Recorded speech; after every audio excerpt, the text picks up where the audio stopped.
আসসালামু আলাইকুম রহমতুল্লাহ। আপনাদের জন্য ছোট্ট একটি লং ভিডিও নিয়ে আসলাম। গরুর খামার থেকে ভিডিওটি করা। এখান থেকে আমি সবসময় গরুর দুধ সংগ্রহ করি এবং আমি সহ আমার পরিবারের সকলেই গরুর দুধ পান করি। তো এখানে খামারটি আমার এক বড় ভাইয়ের, খুবই দিনদার মানুষ। ওনার মানে 18 থেকে 19টা গরু আছে এবং অনেক দুধই হয় মোটামুটি। এটা হচ্ছে ওনার খামার। তো দুধ কিভাবে দহন করে সেই ভিডিওটা মনে হলো যে একটু ভিডিও করি আপনাদের সাথে শেয়ার করার জন্য। তো আমরা ছোটোকালে যেটা দেখেছি এখনও সেটাই। অনেক জায়গাতে অবশ্য মেশিন দিয়েও দহন করে, কিন্তু এখানে হাত দিয়ে দহন করা হয়।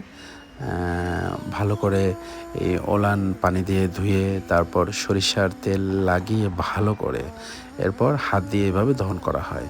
তো আমি ওনাকে জিজ্ঞাসা করেছিলাম আপনার হাতে ব্যথা করে কিনা। বললো যে করতে করতে অভ্যাস হয়ে গেছে, এখন আর মানে কোনো সমস্যা হয় না, ব্যথা করে না আর কি।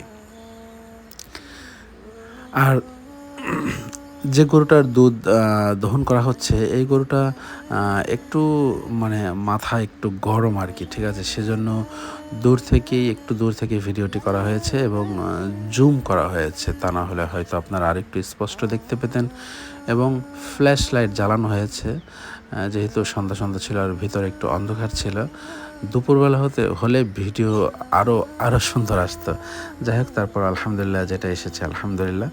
তো মানে এটা হচ্ছে একটা মানে খুবই ভালো ব্যাপার যে আপনি যেখান থেকে দুধ কিনতে যাচ্ছেন সেখান থেকে দুধ আপনার নিজ চোখে দেখে মানে কোনো ভেজাল ছাড়া এভাবে খাঁটি দুধ ঢাকা শহরে পাওয়া আসলেই এটা সৌভাগ্যের বিষয়।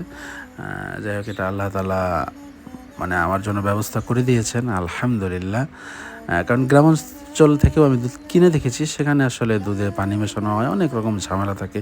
দুধ দহন করে এভাবে পরে বালতির মধ্যে রাখা হয়, পরে এখান থেকে যে প্যাকেজিং করা হয়, উনি নিজেই প্যাকেজিং করে, যিনি মালিক।